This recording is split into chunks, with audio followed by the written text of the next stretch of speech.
Good day, everyone! Today, we're diving into one of the most powerful and emotionally charged poems in Philippine literature, Isang, Dipang, Langit, by Amado V. Hernandez. Written while Hernandez was in prison, this poem captures the spirit of resistance, reflection, and resilience. It is not just a literary work, it is a bold cry for justice and dignity from behind bars. In this presentation, we will go beyond the pages. We will explore its deep themes, symbolism, and historical relevance, and why it still speaks to us today. At its core, Isang Dipang Langit is a meditation of suffering and hope.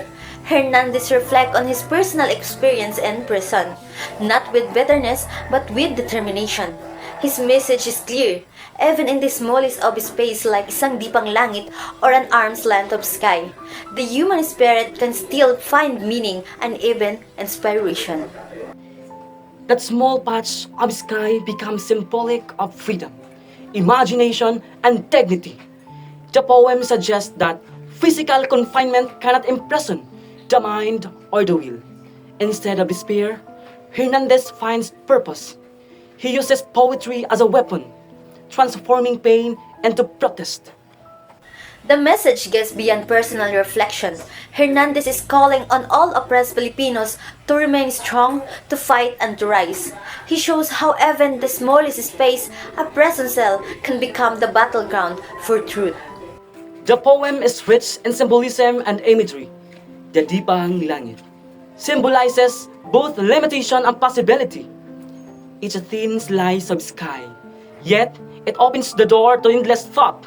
It represents the little freedom a prisoner has, but also how vast the human soul can be.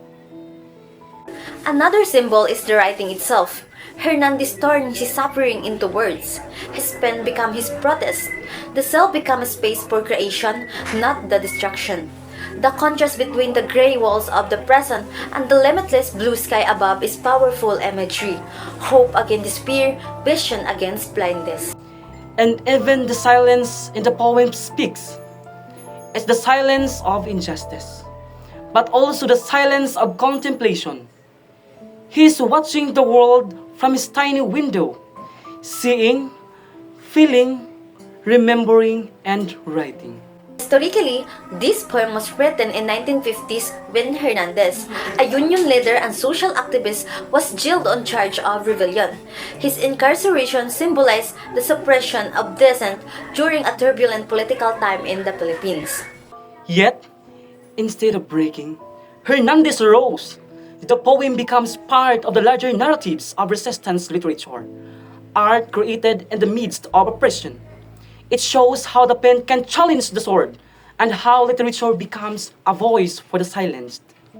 Socially, it still resonates today. Many Filipinos still marginalized, unheard, and trapped perhaps not in cells, but in systems. Isang Dipang Langit reminds us that as long as we can think, feel, and speak, we have power. So what lies beyond the pages of Isang Dipang Langit? A powerful truth that even in the darkest places, hope survives, thought survives, resistance survives. Amado V. Hernandez didn't just write a poem. He carved out a piece of history, etched with courage and clarity. His words still echo, reminding us that no prison can cage the human soul. Thank you. This is Rondel A. Blessing. This is Rosemary Coldora.